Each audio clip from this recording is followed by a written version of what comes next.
Where will soldiers from the DPRK be sent, and how many? Will tomahawks fly at the Kremlin? Russia continues to suffer losses, and Trump knew about the full-scale replication. Alexander Musienko, head of the Center for Military Legal Studies. Alexander, hello. Andriy Kovalenko says that this is nonsense about the DPRK's salades on the territory of Russia, on the territory of Ukraine, temporarily occupied by it. Ukrainian media sources report that DPRK soldiers are preparing to defend the Kursk region and may fight Buryats near the cities of Sudzha and Kursk. Focus reports on the language barrier to communication and uncertainty about possible troops.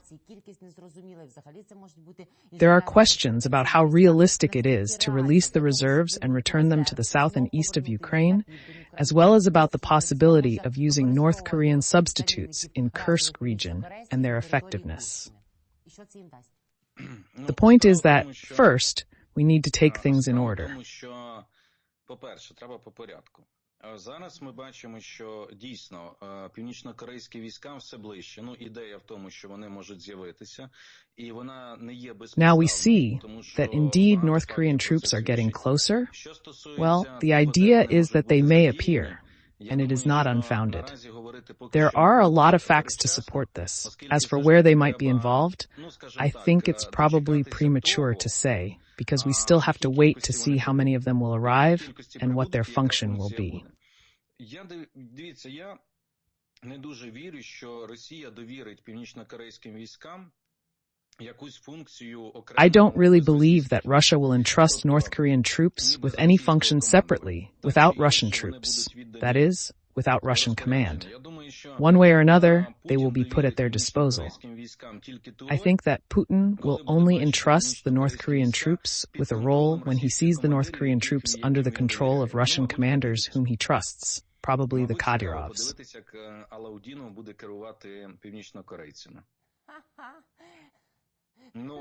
It will be interesting to see how Alodino manages the North Koreans.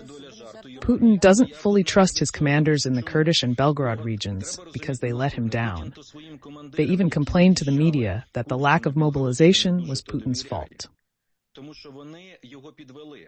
Я хочу нагадати, що після того ці командири, вони пожалувались, вони фактично сказали медіа про те, що винен Путін, бо мобілізації не було, правда? А відповідно, що Is it true? And accordingly, what does this mean? They were dissatisfied with his actions, and Putin simply fired them. Yeah, Putin has made another personnel purge, and now he's taking the heroes of the Svoboda, these heroes of the Svoboda. He's taking them to his office. He's employing them. This also speaks volumes, because what we have today is that we can state that Putin would like to expand the military presence of the North Koreans. Of course. Of course, we would like them to be autonomous somewhere, but he can't, because he can't rely on his own people. I don't think he will rely on the North Koreans. And so they will be given a role where he will be convinced that there will be teams that are loyal to him and that will keep an eye on the North Koreans, among other things. If it's Ahmat, okay. And Ahmat, if you look at it, they will take, at least they have been sending their platoon to all directions. Therefore, it may seem that it will be possible to say where these troops are and how they will be used when we see some organizational actions. And they will certainly be. We can see that Putin is first proposing the ratification of the treaty, and then they will create a joint command center. Then it will be some kind of operations center where there will be clear commands, who is responsible for what, for some entrusted area. Then we can actually say what will happen next. It will depend on that. I think that these are our predictions, our forecasts, but the fact remains that these troops may actually appear. Let's talk again while the head of the Verkhovna Rada Committee on Foreign Policy, for example, is talking about how this can be done in various areas. Так, якщо вони такі з'являться, яка може бути відповідь? Давайте ще раз проговоримо. Поки говорить, наприклад, очільник China recognizes that its support for Russia could prompt South Korea to support Ukraine. Military observer Oleksandr Kovalenko suggests that a strong response to the totalitarian alliance's aggression should be physical support for Ukraine, such as launching Tomahawk missiles at Russian occupiers in occupied territories, even if they don't hit Russia directly. The question remains, what will resonate more with dictators, diplomacy or strikes? Are we prepared for such strikes? We have many options available to us. по позиціях російських окупантів, десь, наприклад, на тимчасово окупованих територіях, хай навіть не гатити по Російській Федерації, да? А яка краща відповідь? Що ми виберемо, якщо... The question is what we can achieve. Те, що більш зрозуміло буде ось таким диктатором. Дипломатія чи удари? The first thing to say is, well, China is not the answer, in my opinion. Listen, I will never believe, I will never be convinced or proven that China is silently watching. Що потрібно сказати? Китай – це не вихід. На моє переконання, слухайте, я ніколи не повірю, мене не переконають і не доведуть те, що Китай мовчки спостерігає за тим, що відбувається. I still believe in geopolitics to some extent. I belong to the category of people, experts, who believe that geography has some significance. I understand perfectly well that, for example, in countries like Armenia, they are now striving for Europe. Fortunately, more and more are beginning to flee Russia, realizing what Moscow and the CSTO, which has not protected them, are bringing. But we understand perfectly well that they are geographically constrained, right? And perhaps this also speaks to their policy and the fact that it is not easy for them to break out to Europe. Or the same Mongolia, which demonstrated some steps towards the international community and sent its judge to the International Criminal Court. At first, they were happy about it, but then, when they needed to, Putin came. Well, what did they say? What did the Mongols say? Geographical location of North Korea. Can you please tell me if Kim could give a damn about Xi? If we look at the map, could Xi not care less about Kim? Excuse me, but where can North Korea get food, foodstuffs, many other goods, if not from China? And where would they get the same food, grain, and so on?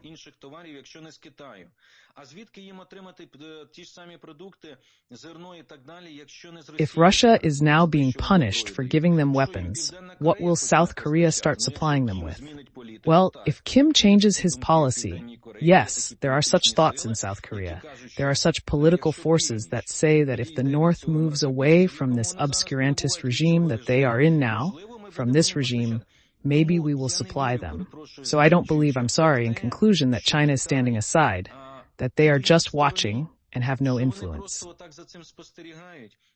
North Korea, since it has become such a major actor in international politics, has to reckon with China's opinion. Or, these versions that we're going to ask China, and China didn't know anything before, and we're going to open its eyes, and they will definitely influence Kim, so that Kim will stop everything.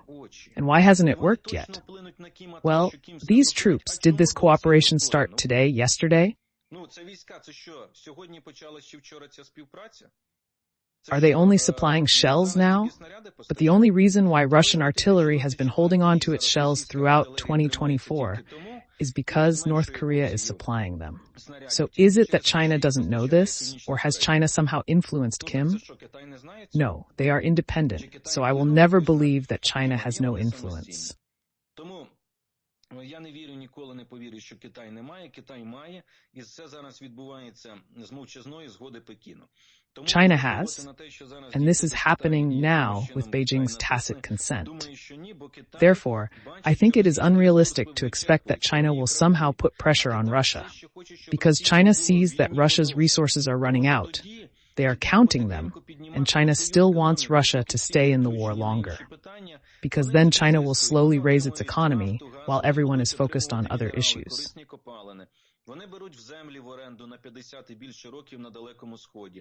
They benefit from it. They get oil, gas, they will get minerals.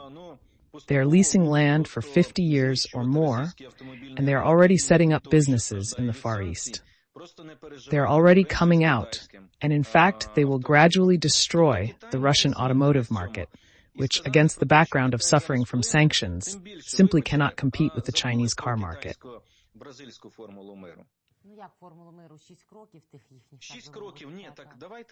That is, China has its own interest in this. And to say that China will now have an impact, especially, excuse me, have you forgotten about the Sino-Brazilian peace formula? China's 6 steps for peace include preventing the spread and escalation of aggression and the involvement of other countries. Currently, these principles are being violated, and China should communicate this to North Korea. Previously, China criticized the West for discussing plans that would allow Ukraine to strike deep into Russian territory with Western weapons.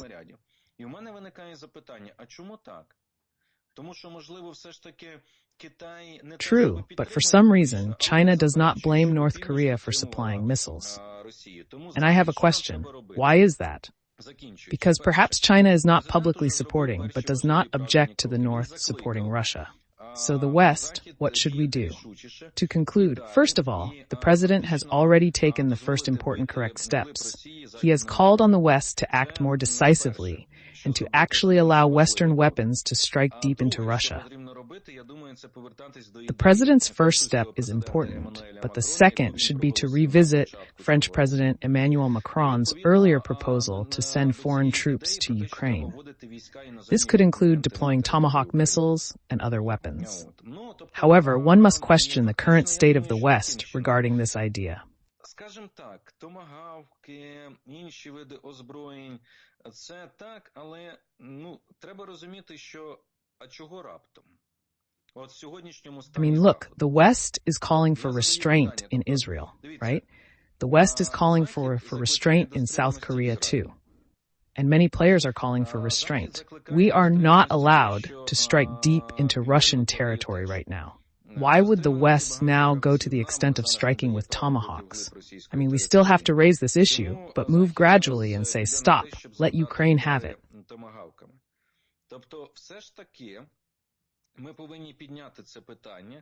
You don't want to play the escalation game, as you call it, red lines and so on? Let Ukraine do its job.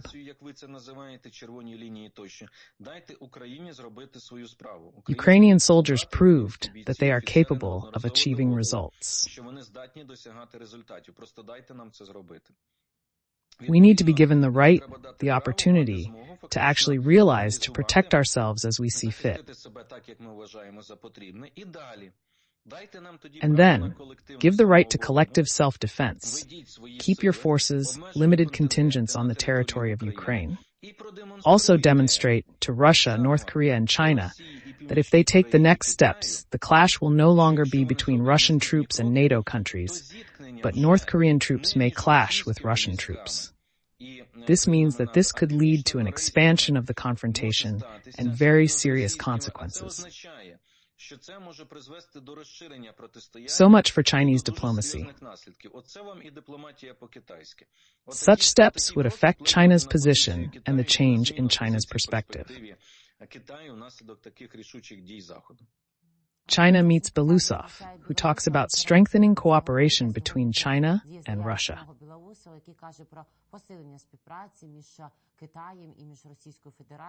The Institute for the Study of War says that in assessing the strengthening and, in fact, cooperation between China and the Russian Federation, they can teach each other a lesson. Russia could share its experience from the war in Ukraine, which China is publicly denying any assistance with, while promoting its peace plans that don't reflect a just peace. Should we be concerned about the risks of this blatant increase in cooperation?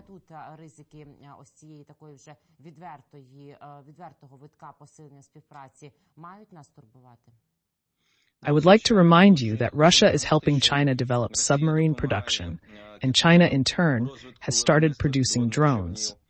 Yes, the Russian-Chinese team is actually on Chinese territory, and they are actively discussing cooperation.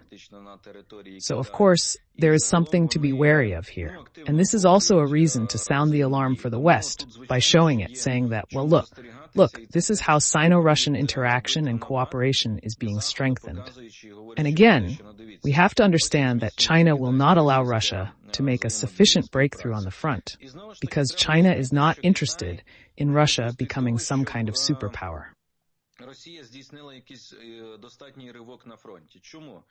China is interested in Russia's status as a typical regional power with resources and weapons.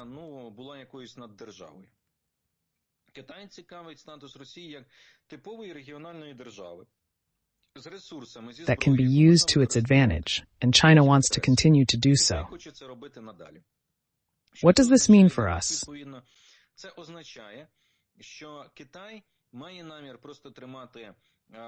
So this means that China intends to simply keep Russia in the war, support it, give it the opportunity to fight, achieve certain tactical successes, but avoid outstanding victories that could be presented there.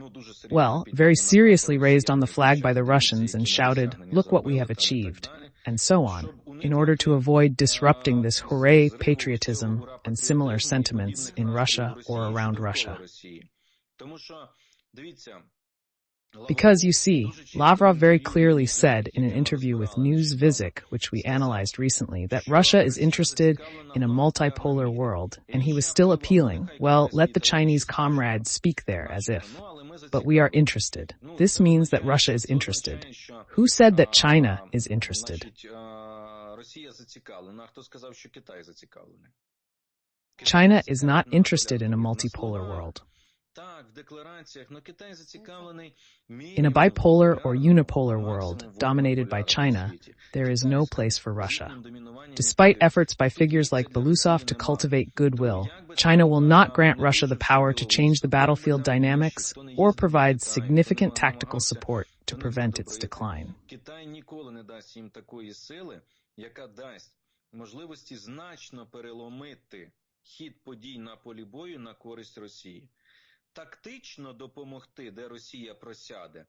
And to save Russia from some, let's say, significant drawdowns, yes, China will do this, including with the help of North Korea. But to let them make some kind of breakthrough and therefore create some Kutuzov or Suvorov, nope, no one will give it to them. So China is interested in China using Russia in a destructive role. That is, China is interested.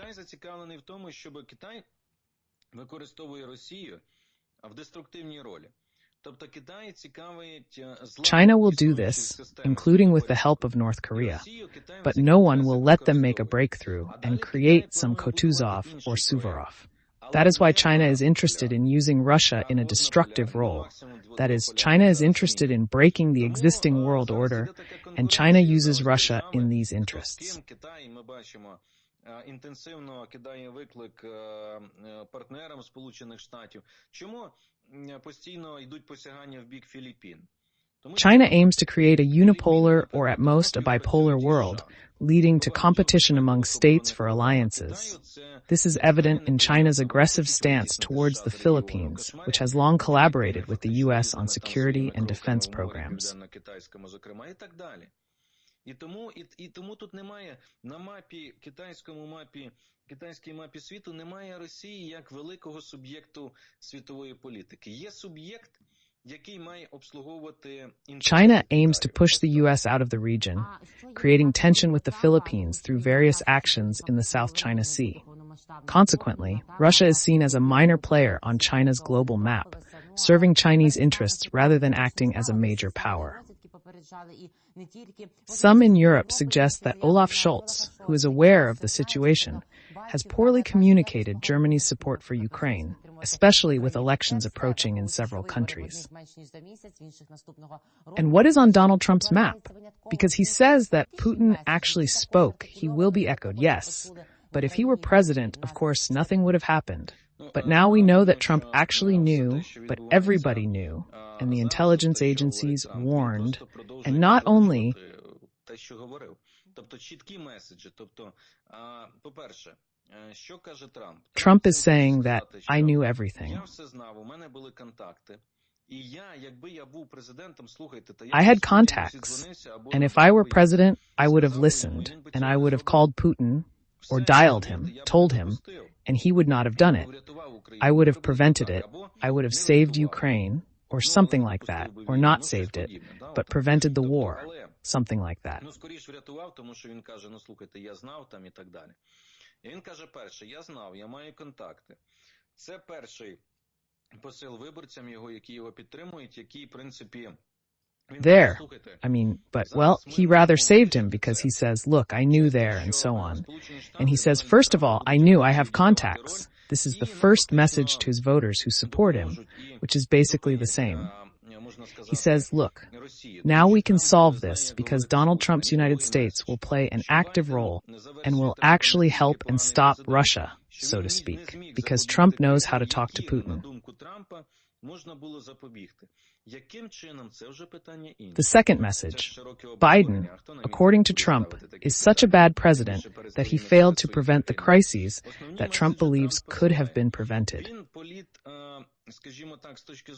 How to do this is another question. It's a broad discussion. Who will ask such questions at a rally, especially to their own supporters? The main messages Trump sends are that he is an adaptive politician. Well, it's probably better to ask political strategists, but I think he's doing the right thing. Psychologically, he's rooting certain images like memes. And people already have this image that if there had been a Trump, the worst would not have happened. No one can turn back the clock, but he convinces me, no, I would have been different. You know, I would have done things differently. I would have called Putin. I would have done something, but I would never have allowed this to happen. Biden did it. He's bad. I'll act differently. But at the same time, it is disturbing that Trump keeps repeating that he has a good relationship with Putin. It's as if he wants to prove it to everyone, as if anyone disputes it. In conclusion, this doesn't guarantee that Trump will follow through on his election campaign promises if he becomes president. His unpredictability was evident during his meeting with Zelensky, where he initially appeared to seek financial support, but quickly shifted to expressing support for Ukraine.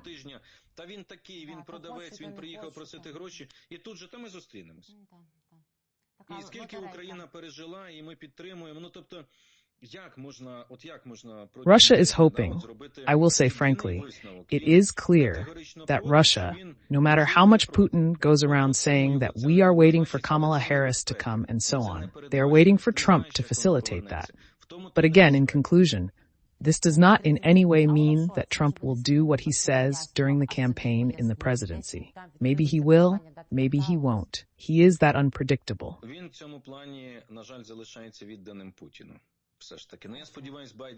The meeting with Zelensky showed that he is asking for money, but the conclusions about support for Ukraine are mixed. This raises the danger of unpredictability. Olaf Scholz probably explains himself more than his voters and remains loyal to Putin. I hope that Biden's arrival will change something. Biden and the U.S. are gradually distancing Germany from Russia and China, and a future leader like Merz may not be as committed to those ties. Alexander Muzienko, the head of the center, thanks for the activity, comments, views, and likes. He encourages everyone to subscribe to Alexander Muzienko's YouTube channel and to Zahid Nito in 24, which helps to promote their conversations. He wishes everyone to take care of themselves, supports the armed forces of Ukraine, and hopes for victory.